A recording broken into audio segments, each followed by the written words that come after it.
Boleh nggak mahar dalam bentuk bacaan Al-Quran? Boleh? Boleh. Al-Ikhlas? Masya Allah, boleh. Nggak apa-apa. Boleh. Ya, tadi keislamannya itu boleh. Ya.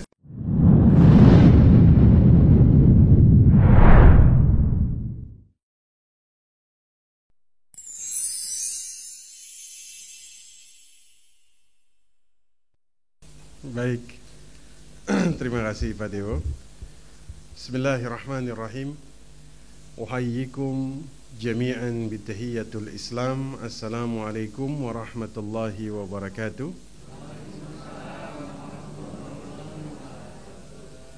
Alhamdulillah. Alhamdulillahilladzi la yansa man dzakara. Segala puji bagi Allah yang tidak pernah melupakan hamba-hambanya yang senantiasa mengingat Allah. Alhamdulillah. Alhamdulillahilladzi la yudayyi'u man syakara. Segala puji bagi Allah yang tidak pernah melemahkan hamba-hambanya yang senantiasa bersyukur kepada Allah. Alhamdulillahilladzi la yukhayyibu man raja'. Dan segala puji bagi Allah yang tidak pernah menelantarkan hambanya yang senantiasa bertawakal kepada Allah, menggantungkan seluruh harapannya hanya kepada Allah. Alhamdulillah. Alhamdulillahilladzi yajzi bihil ihsani ihsana wa bisabri najata wa ghufrana.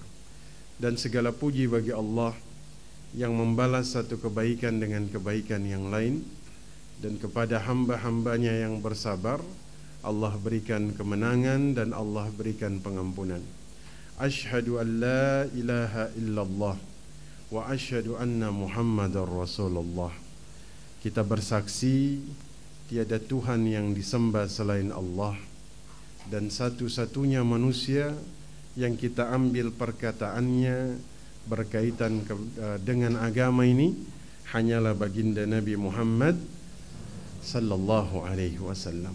Alhamdulillah Bapak Ibu, kita ketemu lagi pada kesempatan pagi hari ini untuk mengambil warisan dari para nabi. Ya. Para nabi ini tidak mewariskan harta, tidak mewariskan dinar, tidak mewariskan dirham, tapi mewariskan ilmu. Maka dikatakan faman akhadahu faqad akhadha hazzun azim. Barang siapa mengambil warisan dari para nabi dalam bab ilmu, maka dia telah mengambil warisan dalam jumlah yang cukup besar. Bapak Ibu maunya dapat warisan harta atau ilmu? Benar. Hah? Ilmu apa harta? Dua-duanya. Amin ya rabbal alamin. Ya. Ini di kajian ini ya, jangan, harus jujur. Dua-duanya. Amin ya rabbal alamin. Ya, mudah-mudahan Allah kasih ilmu dan Allah kasih harta. Nah, pada pagi hari ini kita akan bahas terkait dengan mahar. Ya. Fikih mahar. Kalau dalam nikah, ya, ada beberapa unsur dalam pernikahan. Satu kita sebut dengan rukun, dua kita sebut dengan wajib, tiga kita sebut dengan sunnah. Ya. Nah, tiga hal ini kalau bisa, ya, kalau rukun ini memang harus terpenuhi. Kalau tidak terpenuhi maka nikahnya tidak sah. Apa saja rukun nikah Bapak Ibu sekalian? Satu, kedua mempelai. Kalau ada orang menikah mempelainya nggak ada, yang nggak bisa, ya. Gaib misalnya. Yang kedua apa? Sigot, ijab, qabul. Dulu di pertemuan pertama kita sempat menyinggung, ya, bahwa dalam akad nikah ijab qabul ini kalimatnya sederhana Bapak Ibu. Ya. Saya terima nikahnya. Ini kalimat ringan, singkat, padat, jelas. Tapi bayangkan bagaimana kalimat yang singkat ini itu merubah banyak hal. Yang haram jadi halal, yang zina jadi ibadah. Ya. Banyak hal kemudian berubah dengan kalimat sederhana ini. Ya. Makanya dia di dalam Quran itu hanya disebut 3 kali. Satu, ketika Allah mengangkat bukit Tursina di atas Bani Israel.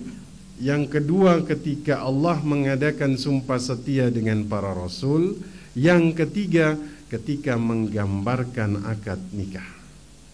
Ya, maka nikah itu sama tingginya dengan bukit Tursina, sama beratnya dengan perjanjian para rasul. Ya.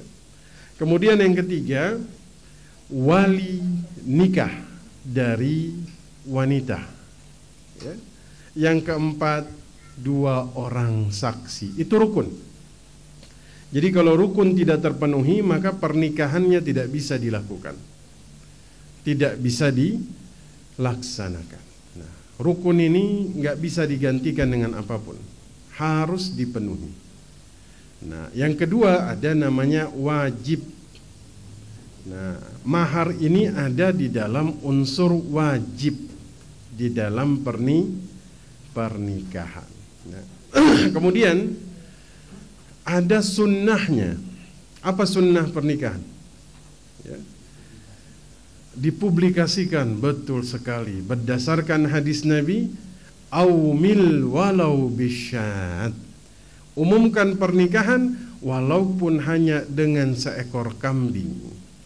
Jadi bapak-bapak harus diumumkan, jangan diam-diam. Ya, maka ada walimah, ada walimah. Jadi walimah ini sebenarnya dalam rangkaian akad nikah ini sunnah. Ya, cuman ya apa, zaman sekarang yang sunnah ini berubah menjadi wajib. Ya. Kemudian apa lagi? Memilih hari Jumat. Memilih hari Jumat. Ya, disunnahkan itu termasuk kata Imam An-Nawawi, ya, kalau menikah itu sebisa mungkin ba'da asar hari Jumat. Ya, itu sunnah-sunnahnya. Nah, hari ini kita akan membahas wajib, ya, mohon maaf. Maka kemudian pernikahan yang kemudian dia maharnya ini dicicil atau dia hutang, itu sah jika misalnya dia hutang. Misalnya hutangnya tuh cicil, ya, itu boleh. Tapi jika kemudian hutang mahar yang dilakukan laki-laki dengan cara, misalnya dia itu ya namanya hidup, ya, kadang naik kadang tuh turun. Suatu saat misalnya contoh, jika dia itu belum bisa menghidupi keluarganya, ya, sehingga pada akhirnya dia ini hutang mahar yang sudah dibayarkan kepada istrinya.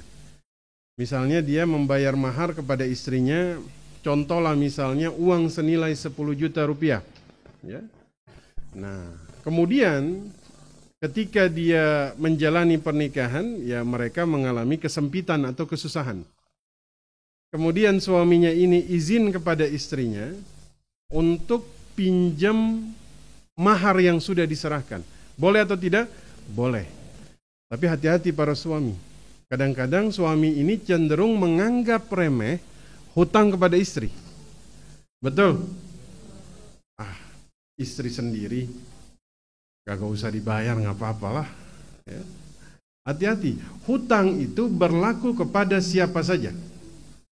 Ya, kalau kita bahas hutang piutang dalam bab keluarga, hutang berlaku kepada siapa saja. Suami hutang kepada istri, terhitung hutang? Istri hutang kepada suami, terhitung hutang?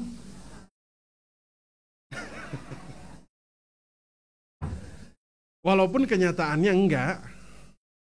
Suami itu kalau dia minta duit dari istri, kata istrinya hutang ya. Tapi kalau istri minta dari suami, enggak pernah ada kata hutang, minta. Jelas ya? Kalau suami menggunakan mahar istri, kemudian dia pinjam dengan sengaja tidak dia bayar, hati-hati. Ya, kata Nabi SAW, man akhadha amwalan nas yuridu ada'aha Allah. Ya, ada'aha, jika dia niatnya membayar, maka Allah akan membayarnya, membantu dia. Tapi kalau ada seseorang berhutang dengan niat tidak membayar, maka hati-hati, hartanya akan dibinasakan. Ada orang tuh dari pertama minjem niatnya nggak dibayar. Ada kan? Ada. Ini orang di akhirat itu dipanggil dengan statusnya itu apa? Sarikan, maling. Makanya berhati-hatilah ketika kita meminjam uang dengan niat nggak bayar. Oh, ini bahaya, Pak. Kalau minjem duit niat bayar, insya Allah Allah yang membantu. Kadang-kadang hutang ini suka dianggap remeh, Bapak Ibu. Padahal kata Nabi, nafsul mu'min mu'allaqah bidainihi hatta yuqda anhu. Jiwa seorang terkatung-katung dengan hutangnya sampai hutangnya dibayarkan. Makanya Nabi itu kalau ada orang meninggal, Nabi tanya terlebih dahulu. Waktu mau disolatin, Nabi tanya dulu, a'alaihi dain? Ini mayit punya hutang atau tidak? Naam, ada. Kata Nabi, solatin saudara kalian. Nabi itu nggak mau menyolatkan jenazah yang punya hutang, karena kalau Nabi solatin, maka mayit ini terbebas dari tuntutan apapun di akhirat. Sementara dia masih punya hutang. Begitu ya? Nah, makanya kalau suami menggunakan mahar istri, jangan dianggap remeh. Sengaja nggak dia bayar, ya, dalam pikirannya dia, alhamdulillah saya nggak punya hutang apa-apa. Padahal nggak sadar, dia masih punya hutang kepada istrinya dari mahar yang kemudian dia pakai. Jelas Bapak Ibu? Ya. Nah, bagaimana jika kemudian ada seorang wanita, dia kemudian rela tidak kemudian menerima mahar? Nggak usah ada mahar, nggak apa-apa suami. Yang penting nikah katanya, gitu ya. Yang penting punya imam, kayak begitu ya. Naam. Ibnu Qudamah Al-Maqdisi di dalam kitab Al-Mughni Syarah Mukhtasar Al-Khiraqi, ya, beliau katakan, idza afatul mar'atu an sadaqiha alladhi laha ala zawjiha au an ba'dihi, ya, kita artikan saja, jika istri merelakan maharnya untuk suami atau sebagiannya atau dia hibahkan kepadanya, maka ini boleh saja sebagaimana dia menyerahkan hartanya, ya, kata mereka. Tapi sebaiknya tetap disebutkan walaupun seringan-ringannya mahar. Ya, seperti itu. Kenapa? Karena dalam mahar ini kan ada jenis-jenisnya Bapak Ibu sekalian. Betul? Ada mahar musamma. Mahar musamma. Mahar yang disebutkan saat akad. Ini biasanya kadarnya sudah disepakati dengan istri. Suamiku, saya mau mahar 100 gram emas. Baik, nanti kita sebutkan saat akad. Oke? Ini kalau sudah disebutin saat akad, ya, tapi kemudian nggak diserahin kepada istri, maka suami nggak boleh mencampuri istrinya sebelum dia serahin. Tuh. Kenapa? Karena sudah disebutin. Ya? Nah, jadi ada mahar mithli. Mahar mithli ini kebalikan dari mahar. Saya rela. Masya Allah. Nah, dulu kan Humaisah binti Milhan, maharnya adalah Islamnya Abu Talhah. Masya Allah. Maka dikatakan wanita yang maharnya paling baik itu termasuk Humaisah binti Milhan, ya, wanita ahli surga. Tapi kalaupun kita tahu mahar ini boleh dalam bentuk benda, tapi bukan berarti mahar itu boleh reruntuhan bangunan misalnya. Nggak boleh ya. Ya harus tetap sesuatu yang bernilai. Ada manfaatnya. Bisa diserahkan. Ya, jelas Bapak Ibu ya? Nah, mahar boleh juga dalam bentuk ujroh atau dalam bentuk jasa. Ya. Nah, pada dasarnya mahar dalam bentuk manfaat ini dibolehkan. Ya, contohnya apa? Ayat Al-Quran tentang pernikahan Nabi Musa alaihissalam dengan anak gadisnya Nabi Syuaib. Kalau Nabi Syuaib ini, beliau itu di zamannya kaum Madian. Wa ila Madyana akhahum Syuaiba. Ya, jadi Nabi Musa itu menikah dengan putri dari Nabi Syuaib dengan mahar jasa bekerja selama 8 tahun atau disempurnakan selama 10 tahun. Maharnya adalah Islamnya Abu Talhah, ya. Maka dikatakan bahwasanya Ummu Sulaim atau Humaisah binti Milhan ini wanita dengan sebaik-baik mahar, ya, karena maharnya itu adalah keislaman Abu Talhah, ya. Nah, jadi ini sebenarnya mahar dalam bentuk apa? Dia tidak berbentuk barang, tapi dia dalam bentuk jasa, ya, sesuatu yang tidak berbentuk, ya. Dari Sahal ibnu Sa'ad, qala ja'at imra'atun ila Rasulullah sallallahu alaihi wasallam, faqalat inni wahabtu min nafsi, faqamat tawilah, faqala rajulun zawwijniha in lam takun laka biha hajah. Ya, kita artikan saja. Datang seorang perempuan kepada Nabi sallallahu alaihi wasallam. Ya. Kemudian wanita ini dia minta kemudian dinikahi. Ya Rasul, aku menghibahkan diriku. Ya. Dia diam. Ya. Rasul pun pada saat itu diam. Kemudian ada seorang laki-laki berdiri. Ya Rasul, nikahkan aku dengan dia. Ya. Kemudian Nabi tanya kepada dia, apakah kamu memiliki sesuatu untuk diberikan kepada dia? Ya Rasul, saya nggak punya sesuatu ketika hanya kain ini saja. Beliau mengatakan, jika kamu memberikannya, ya, maka kemudian kamu, kan kainnya itu apa yang dia pakai. Kalau kamu jadikan mahar, kamu nggak punya pakaian nanti. Ya, maka Nabi bilang, carikan sesuatu. Dia bilang, ya Rasul, saya tidak dapat. Ya. Akhirnya Nabi bilang, apakah kamu hafal sesuatu dari Al-Quran? Naam ya Rasul, saya hafal surat ini dan itu. Maka beliau bersabda, sesungguhnya kami menikahkanmu dengan wanita ini dengan mahar hafalan Qur'anmu. Berarti boleh. Maharnya berupa hafalan Quran. Ya. Nah, tapi kalau misalnya ulama sepakat, jika yang dimaksud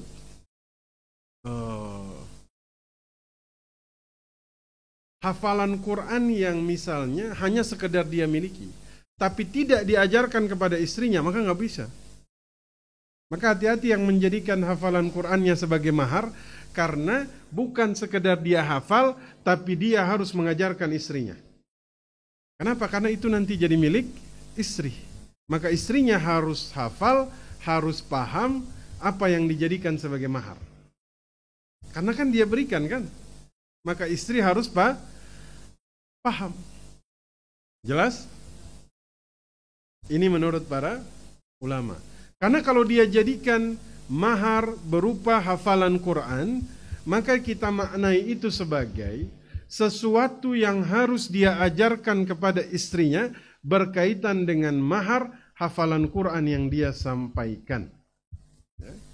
Jadi mahal hafalan Quran ini tidak hanya dia terbatas pada apa? Diri sendiri. Ya. Karena ketika dijadikan mahar, maka kemudian dia sudah harus memberikan itu kepada istrinya. Ya. Jadi dalam hadis ini dijadikan dalil bahwa Quran boleh dijadikan sebagai mahar, termasuk diantaranya hafalan Quran. Ya. Nah, jadi mengajarkan Quran kepada istri ini bisa dijadikan sebagai mahar. Ya. Jadi jasa itu boleh dijadikan sebagai mahar. Ya. Tapi lebih baik lagi, saya berikan mahar, misalnya 100 gram emas dan mahar hafalan Quran yang akan saya berikan kepada istri saya. Masya Allah, mantap itu ya. Maka Bapak Ibu sekalian, ulama sepakat tidak ada batasan maksimal dalam nilai mahar. Itu enggak ada. Ya. Meskipun ada ulama yang mensunnahkan nilai mahar itu senilai maharnya Rasulullah Sallallahu Alaihi Wasallam. Intinya mahar ini kalau bisa meringankan kedua belah pihak. Ya. Sebagaimana kata Aisyah, ya, memang hadis ini paling banyak diriwayatkan oleh Aisyah. Karena Aisyah ini hafalannya kuat. Makanya di antara hikmah Nabi menikahi Aisyah ini, karena Aisyah ini hafalannya kuat. Jadi dia ini nantinya akan kemudian meriwayatkan banyak hadis yang dia dengar dari Nabi sallallahu alaihi wasallam. An Aisyah anna Rasulullah sallallahu alaihi wasallam qala inna a'zaman nikah barakah aisaruhu ma'unatan. Kajian offline, kalau ada pertanyaan boleh ditulis.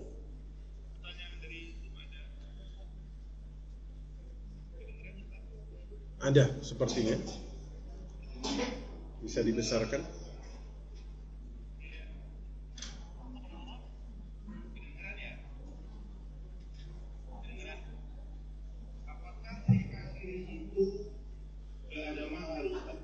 Baik.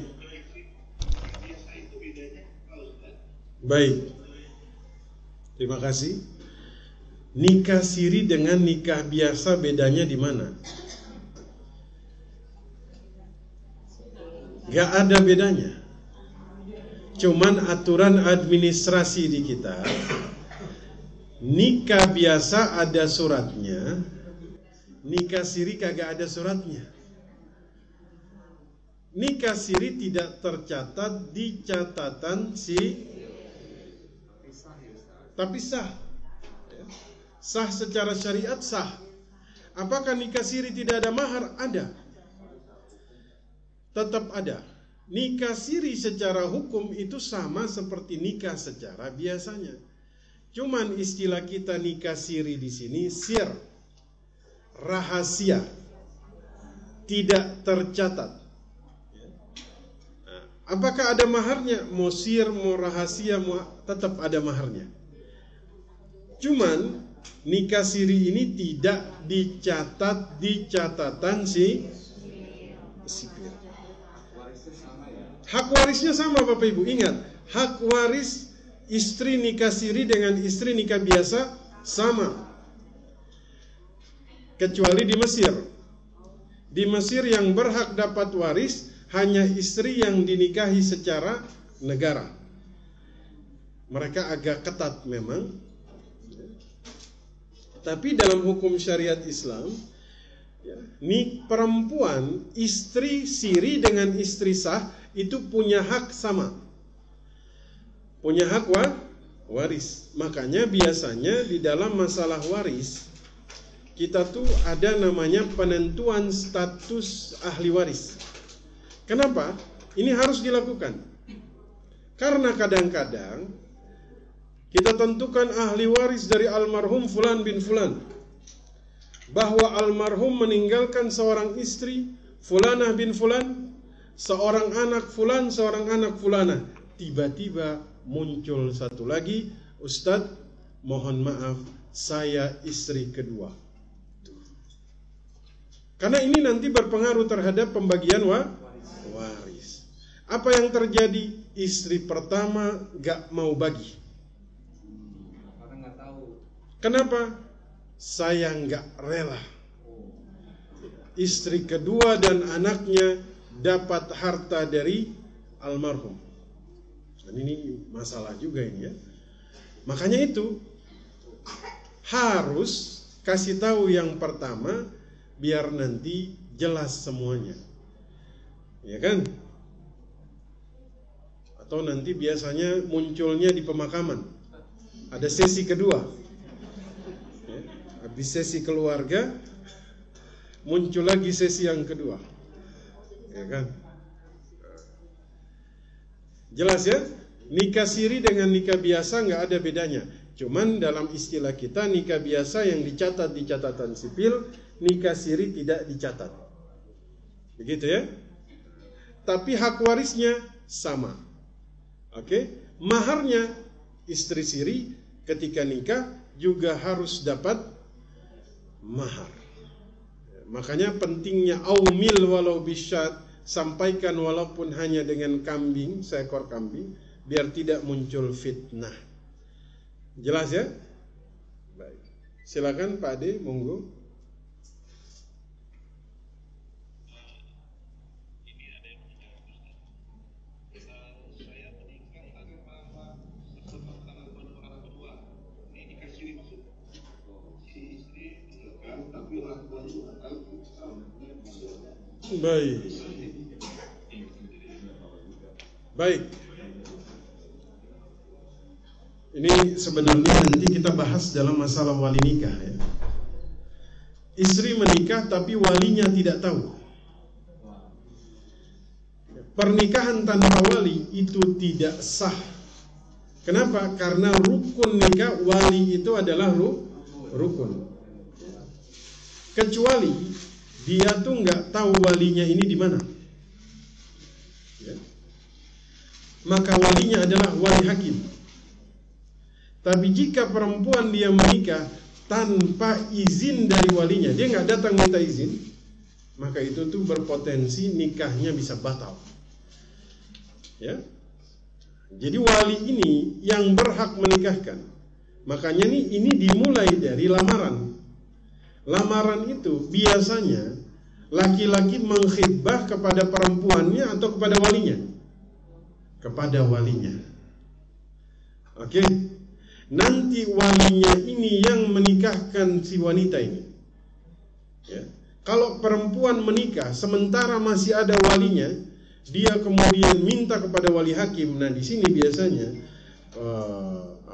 KUA itu akan menelusuri Bapak Ibu. Bahkan penelusurannya ini cukup ketat. Mana walinya? Ini ayahnya. Mohon maaf ya, mohon maaf. Biasanya untuk anak pertama akan ditanya dulu. Pokoknya dijelaskan lah di situ ya. Makanya nggak boleh menikah kecuali dengan wali nikah.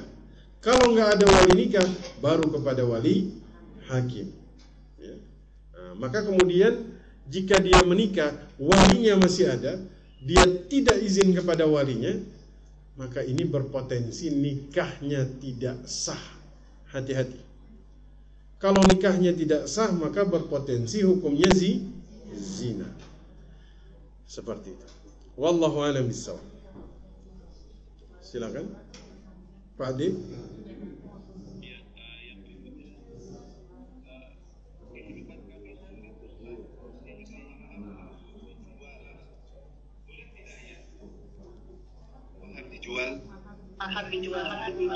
Oh, mahar dijual.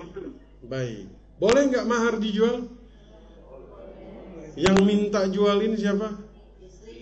Istri. Kalau istri jual boleh, silahkan. Itu hak dia. Kasihin mertua boleh nggak? Boleh. Ya kan? Boleh nggak mahar dijual? Boleh, sangat boleh. Boleh nggak suami minta mahar dari istrinya? Boleh. Asalkan hani'an mari'ah, keridaan dan kerelaan istri. Harus ikhlas dia. Ya kan? Boleh nggak misalnya mahar ini dihutangi oleh suami? Boleh. Itu sudah jadi al-milkut tamlik, kepemilikan sempurna dari seorang dia berhak memperlakukan mahar itu seperti apa? Dia berhak. Ya. Tapi kalau suami istriku, boleh saya minta mahar 10 juta dulu? Baik suamiku, saya berikan. Untuk apa? Saya mau nikah lagi. Nah, ini yang bahaya. Itu digebukin sama istrinya langsung. Wallahu a'lam. Wallahu a'lam. Baik. Ustaz, suami saya maharnya Al-Quran dan seperangkat alat sholat. Artinya apakah suami saya harus mengajarkan saya Quran dan menjaga agar sholat satu? Apakah itu jadi tanggung jawab? Baik. Karena maharnya. Baik. Terima kasih Pak. Jadi ada yang maharnya seperangkat alat sholat dan Quran. Apakah kemudian dia wajib mengajarkan Quran dan mengingatkan saya tentang sholat? Hatta maharnya bukan seperangkat alat sholat dan Quran, suami tetap wajib mengajarkan Quran dan sholat kepada istrinya. Jelas? Ya. Apalagi jika maharnya Quran dan seperangkat alat. Tadi kita bahas hafalan Quran saja itu bimakna bahwa suaminya harus ngajarin hafalannya ini kepada istri. Demikian juga kalau kemudian seperangkat alat sholat dengan Quran. Ini kadang suami maharnya seperangkat alat sholat, dia kagak pernah sholat. Bahaya ini. Nih, seorang suami menikah, istrinya nggak sholat. Dulu waktu belum nikah istri nggak sholat, dosa siapa? Orang tua. Sekarang sudah nikah, dosa siapa? Tuh. Maka wajib kemudian seorang suami mengingatkan istrinya untuk anak-anaknya untuk sholat. Ya. Makanya dulu tuh para sahabat itu saling mengingatkan dalam masalah sholat. Ya. Qu anfusakum wa ahlikum nar. Ya, baik. Baik. Ini sudah. Silakan Ustaz yang di sana dulu. Baik, Pak De, saya di sini dulu. Ustaz, mahar saya berupa mukena. Sekarang mukenanya sudah tidak bagus lagi. Baiknya diapakan?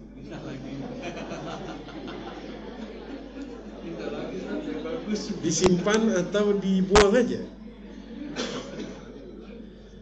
Simpan bolehlah buat kenang-kenangan ya. Kalau buang jangan. Nanti dari sekarang kata ibu-ibu, nah tuh kan maharnya jangan mukena, bisa rusak. Emas aja kagak rusak.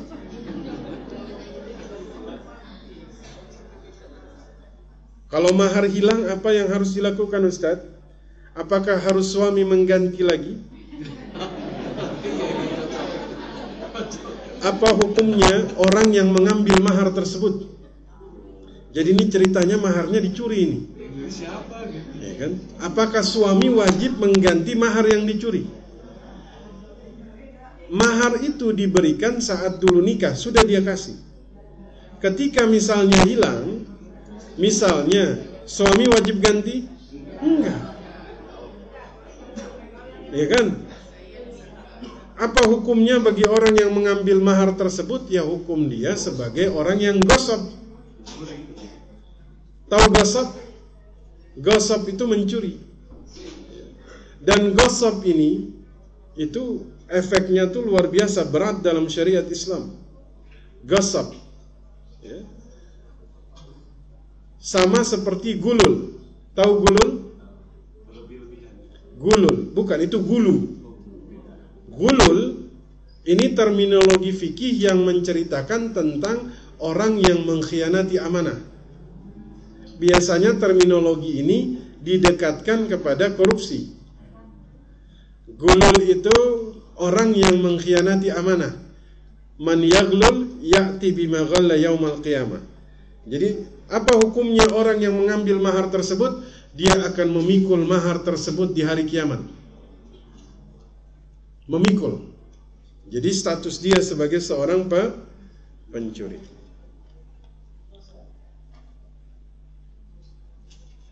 Apakah sah pernikahannya bila sang mempelai laki-laki membohongi status atau berkasnya? Ya. Maksudnya bohong soal apa ini? Duda atau jaga. Ya, baik. Atau punya istri. Mungkin. Dia membohongi status berkasnya. Ya. Ini sebelum saya masuk akad nikah, kalau dalam akad jual beli, orang yang membohongi apa yang dijual itu namanya ghish. Ghish. Man ghasya falaysa minni. Orang yang melakukan ghish. Ghish itu dalam dagang ya. Contoh, Bapak Ibu kalau dagang apa yang diceritakan? Kondisinya seperti apa yang diceritakan? Yang baik-baik? Semuanya.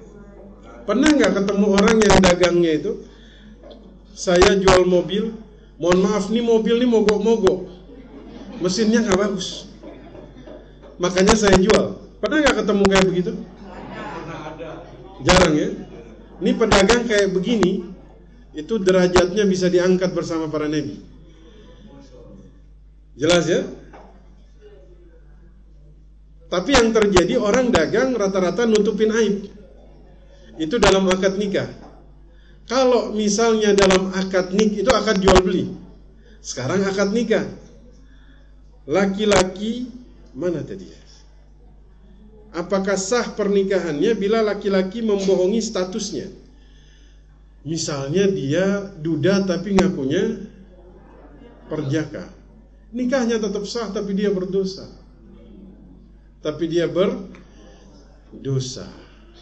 Ya. Seperti itu.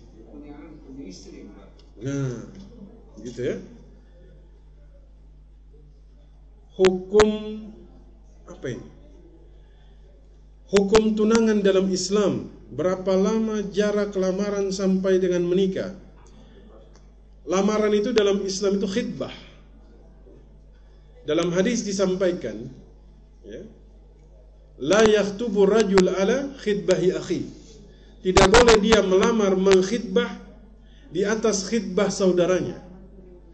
Makanya ketika lamar kita tanya dulu, mohon maaf, sudah dilamar belum?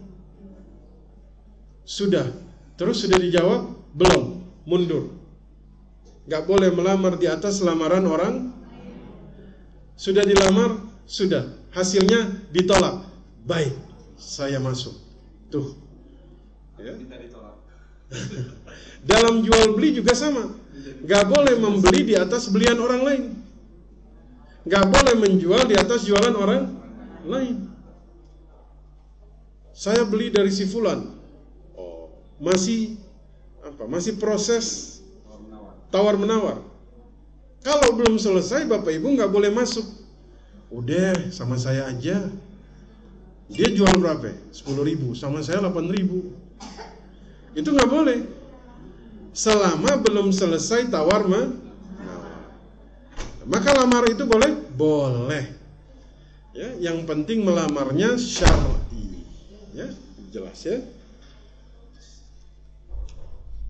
Ini sudah.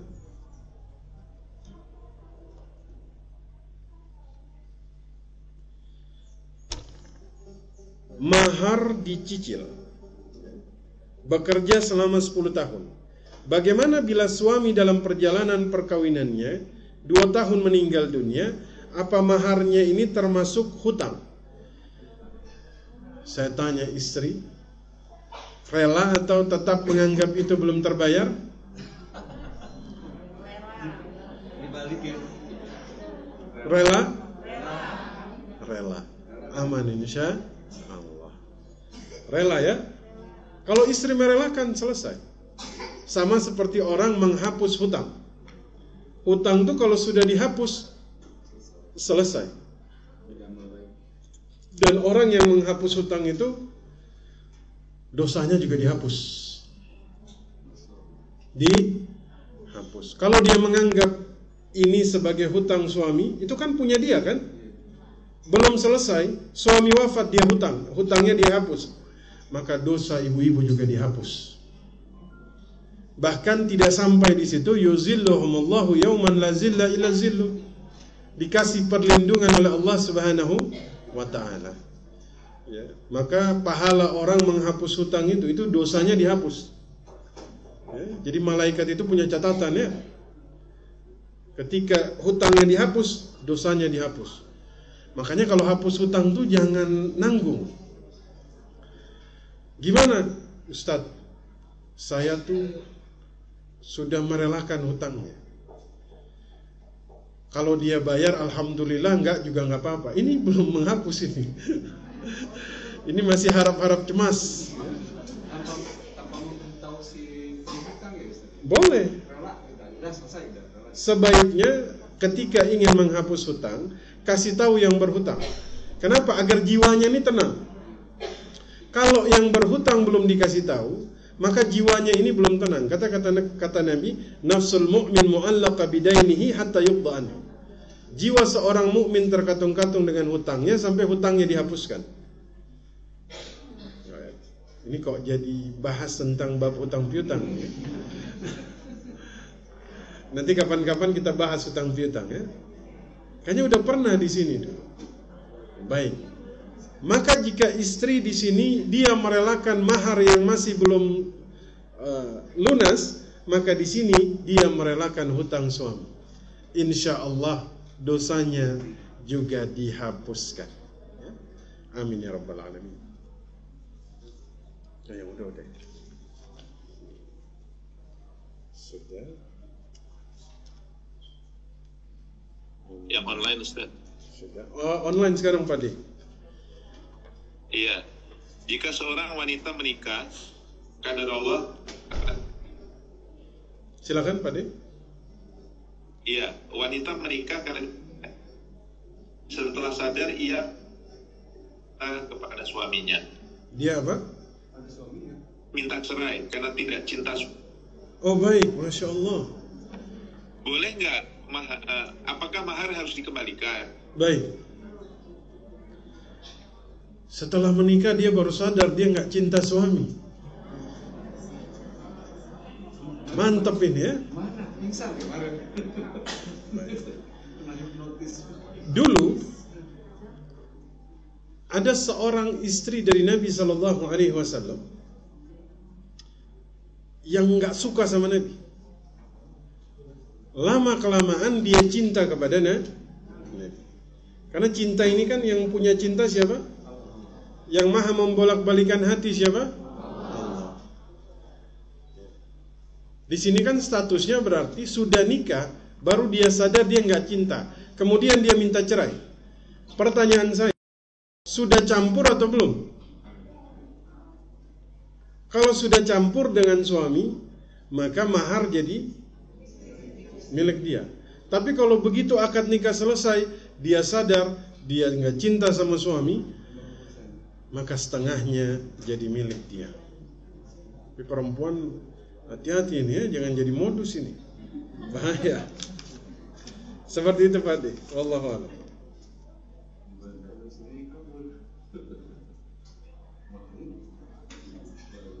Nah, saya bacakan yang di offline dulu Pak De. Padahal. Bismillah, Pak Ustadz, saat nikah dapat mahar emas dari suami karena baru berumah tangga, ingin punya rumah, akhirnya sepakat dengan suami menjual mahar beli tanah pada seseorang. Dengan berjalan waktu ternyata sampai sekarang orang tersebut membohongi kami. Ini sama kayak maling mahar tadi ya, cuman yang ini pakai modus. Kalau yang tadi maharnya dicuri, kalau ini maharnya digunakan beli tanah, ternyata penjual tanah itu menipu. Mohon saran dan doanya agar segera diselesaikan. Saat itu ada beberapa saksi ya.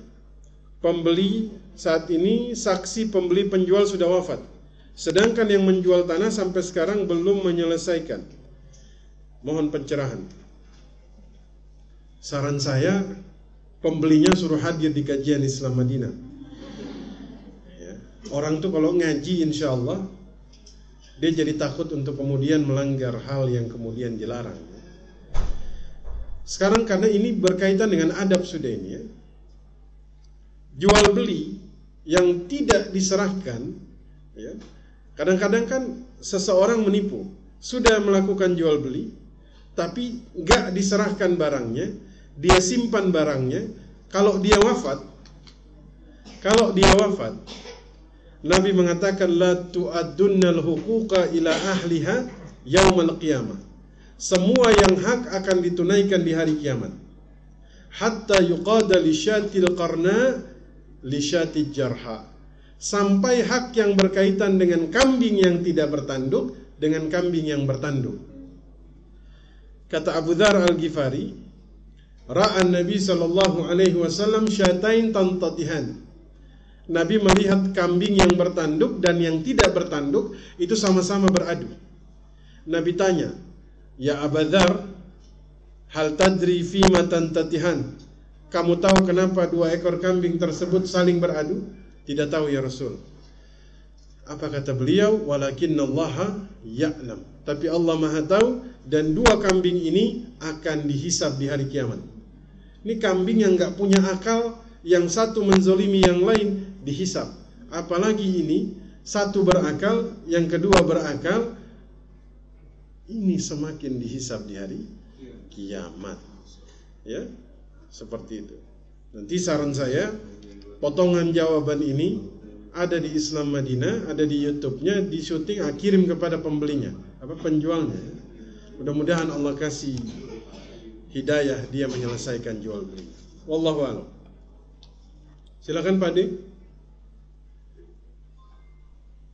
Apakah pernikahan itu boleh dirahasiakan Ustaz? Nah, ini terkait pernikahan.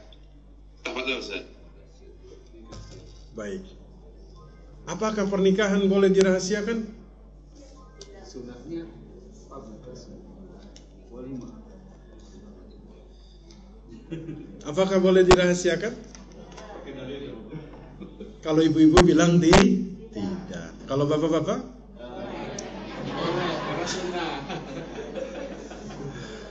Kalau ibu-ibu tegas, nggak boleh Ustaz. Karena kata Nabi Muhammad, aumil walau bisyad. Lakinya nggak setuju, ayahnya nggak setuju, dia langsung kepada paman misalnya. Ya. Ada ulama yang berpandangan itu nikahnya tidak sah. Karena lagi-lagi wali nikah itu harus sesuai urutan. Kata Imam Syafi'i itu berurutan dan tidak boleh melangkah kepada wali nikah yang lain sebelum kecuali wali nikahnya itu dengan sengaja tidak mau memberikan walinya dengan alasan yang tidak ada udzur syar'inya.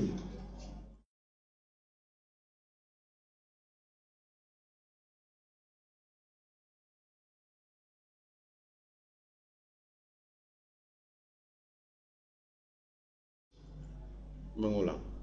Tapi nanti ada bab kita bahas khusus tentang wali nikah, ya.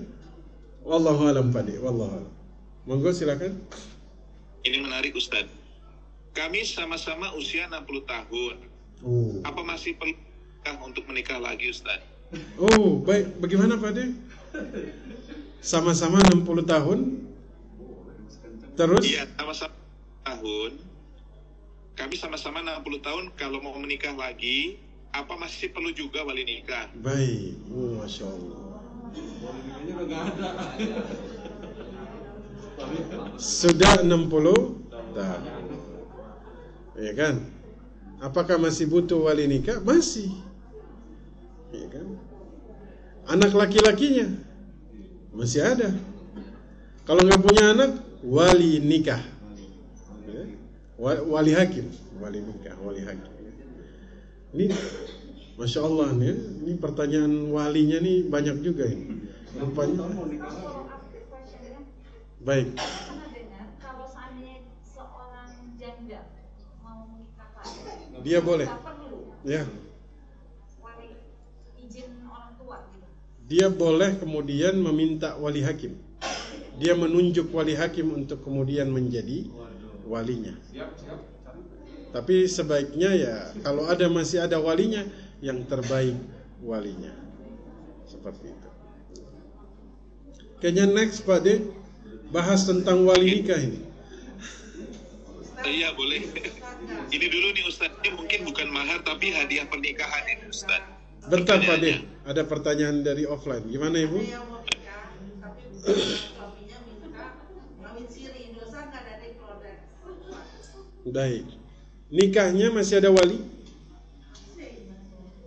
Kalau masih ada wali, kenapa ke wali hakim? Tapi ayahnya meninggal. Baik. Ada kakaknya, tapi kalau suaminya minta kawin siri, tapi saya dan keluarga perempuan nggak setuju. Nggak setuju. Takutnya ditinggal begitu aja. Terus setiap tahun balik lagi, katanya udah kawin siri. Wanita ini janda? Janda. Janda.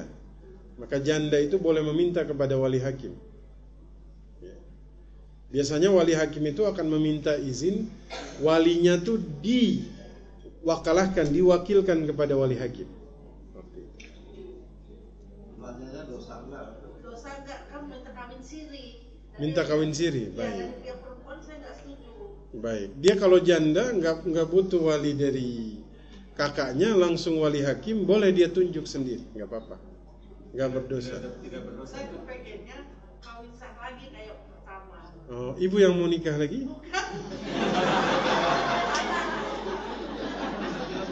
Ya?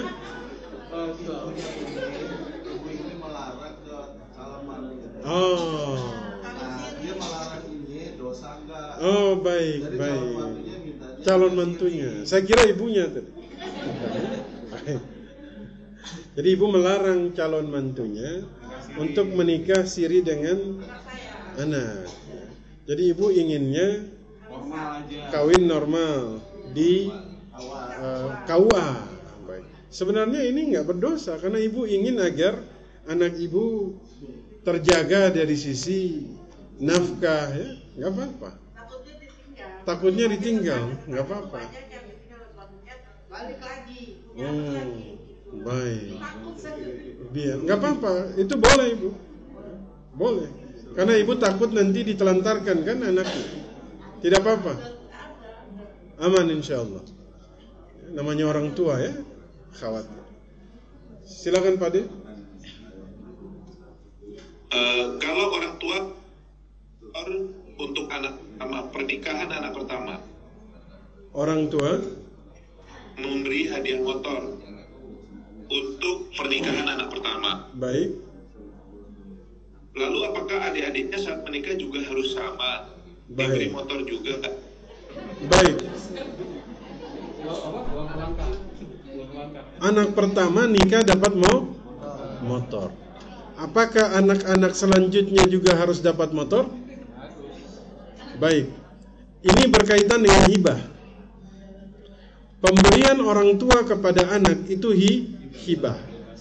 Dan ini kalau sudah terjadi qabat itu serah terima maka sah hukumnya. Tapi hadis Nu'man bin Bashir di situ adalah ketika memberikan hadiah kepada salah satu anak, Nabi tanyakan, apakah anak yang lain menerima hal yang sama? Tidak. Kalau begitu, tarik. Karena keadilan Bapak Ibu terhadap anak ini akan menentukan apa? Kesolehan mereka kepada Bapak Ibu.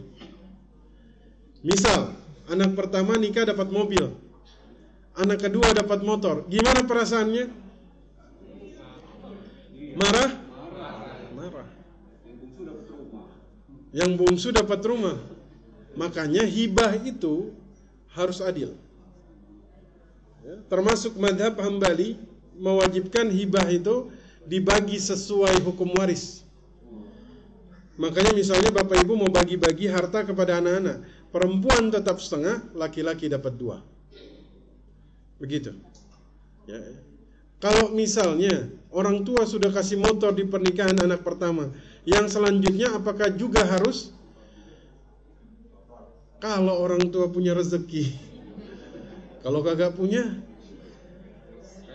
hibah ini hukumnya mubah, silahkan, ya. Kalau ingin kasih ke anak-anak sebisa mungkin adil. Karena kalau tidak adil, kami itu di Islam Madinah biasa menangani kasus waris, ya, ketemu dengan banyak case di mana case-nya ini banyak yang berkaitan dengan masalah hibah. Ya. Makanya hibah itu harus adil. Tapi kalau hibah sudah diberikan, sah hukumnya. Walaupun dianggap tidak adil. Kenapa? Karena sudah serah terima. Ya, seperti itu. Jelas ya? Baik. Silakan Pak De. Kakak saya dulu di kala kecil. Kakak saya mengangkat dulu Ustaz. Kakak Mengangkat anak. Oh baik. Anaknya tidak diberitahu sebagai basah. Baik. Saat menikah, kakak menjadi wali nikah Baik. karena si anak merasa itu ayah kandungnya. Baik. Pernikahannya batal tidak ya Ustaz? Sudah tahu tidak bisa. Baik. Ini masalah wali ya. Izin nanti kita bahas masalah wali ini tersendiri ya. Intinya begini. Anak angkat tabanna ini seseorang yang kemudian tidak boleh bernasab kepada ayah angkat. Dulu ada seorang pemuda itu namanya Usama. Namanya Zaid. Dia ini lagi berperjalanan bersama ibunya. Tiba-tiba diculik. Dijual di pasar budak. Dibeli oleh ponakannya Khadijah. Khadijah menikah dengan Nabi Muhammad. Jadi ponakan Khadijah beli. Habis itu dia hadiahkan kepada Khadijah. Khadijah kemudian menghadiahkan ketika menikah dengan Nabi Muhammad pemuda tersebut. Namanya siapa? Zaid ibnul Harithah. Zaid ibnul Harithah. Dulu mereka manggil dia tuh Zaid ibnu Muhammad. Sampai kemudian turun ayat, seseorang tidak boleh bernasab kepada yang bukan nasabnya.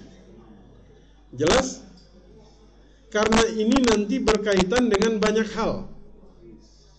Ketika dia nikah, ketika nanti warisan, itu berefek. Sehingga kemudian jika ada anak angkat, harus dikasih tahu bahwa dia anak. Kenapa?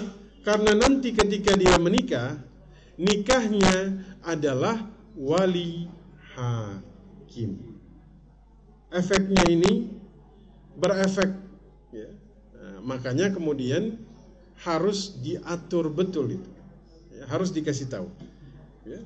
Izin Pak De, mungkin yang wali-wali akan kita bahas di bab khusus insyaallah. Ini masih? Oh baik saya lupa ini. Baik, lupa ini. Pak Ustadz, kalau ada seorang istri terus membangunkan suami untuk sholat, tapi suami tidak juga mau bangun, itu hukumnya bagaimana Ustadz? Baik.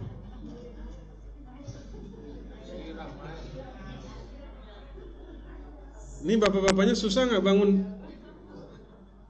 Susah? Itu kan boleh dipercikkan dengan air ya. Nggak mau bangun juga?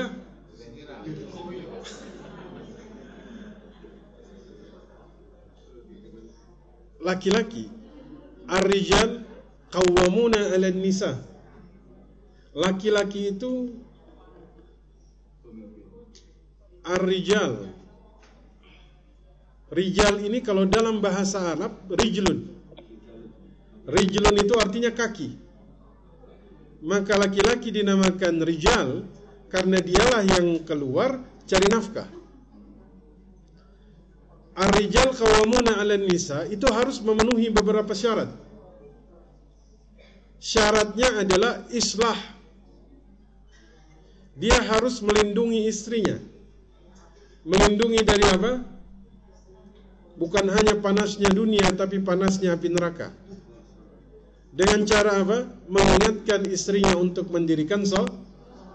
Tapi jika kemudian istrinya yang mengingatkan dia untuk sholat, berarti di sini ada kesalahan. Seharusnya istrinya yang diingatkan. Tapi jika misalnya istri mengingatkan, boleh juga, tidak apa-apa. Sekali-sekali bolehlah. Bagaimana hukumnya jika istri membangunkan suami tidak bangun? Bangunin terus sampai dia bangun. Jadi caranya, saya nggak berani bilang siram pakai air ya, ini bahaya ini.